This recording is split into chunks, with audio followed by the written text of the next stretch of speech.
Okay, I just recorded this video and then I paused it halfway through without realizing, so now I'm just gonna have to start over. I read this book, Rock, Paper, Scissors, for book club. It's a psychological thriller, which I did not know when I first started reading it.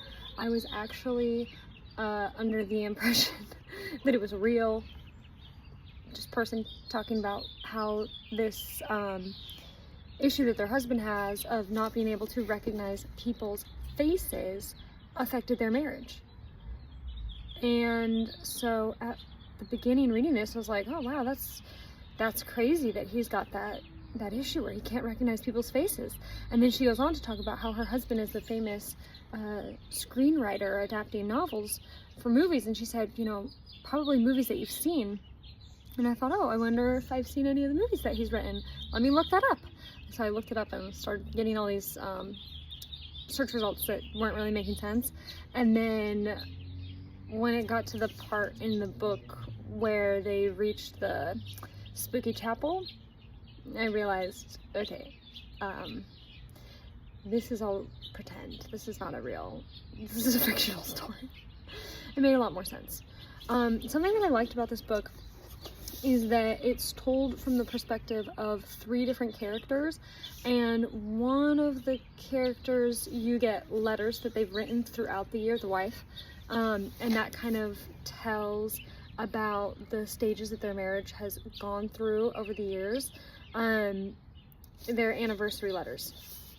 So every anniversary she writes a letter and you kind of see the state of where their marriage was at that point in time, and the switch back and forth between spouses and then this other character is really interesting, especially seeing each of their takes on the same interaction. It's kind of like the movie Flipped, if you've seen that Rob Reiner movie. Love that movie, it's so good. But yeah, so it's interesting to get to see other people, 3 perspectives in this book actually. I did feel like there were some parts of the book that were supposed to be suspenseful that I did not feel very suspended by, such as the baby food that the mysterious lady buys for a mysterious, you'll find out. I guess I wasn't as, it felt like it was supposed to be scary and I wasn't that scared. But the ending I did not see coming. And if you're a person who likes to guess the ending to thrillers or books or movies, I'll be interested to see if you do see the ending coming, because I think it's pretty difficult to guess.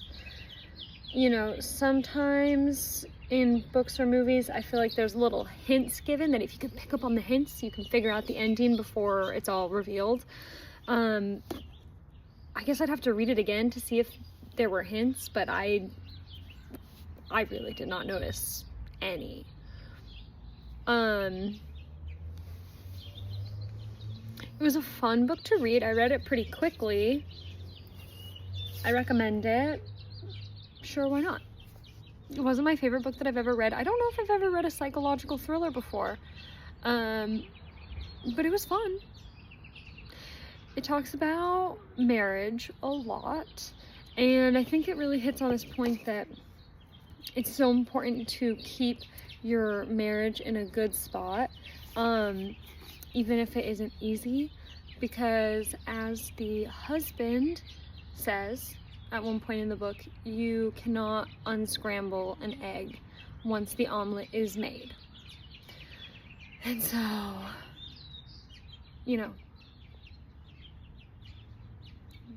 don't let your marriage get scrambled. It was a fun book. Okay, that's all I have to say about it, I think. Hope you have a good day.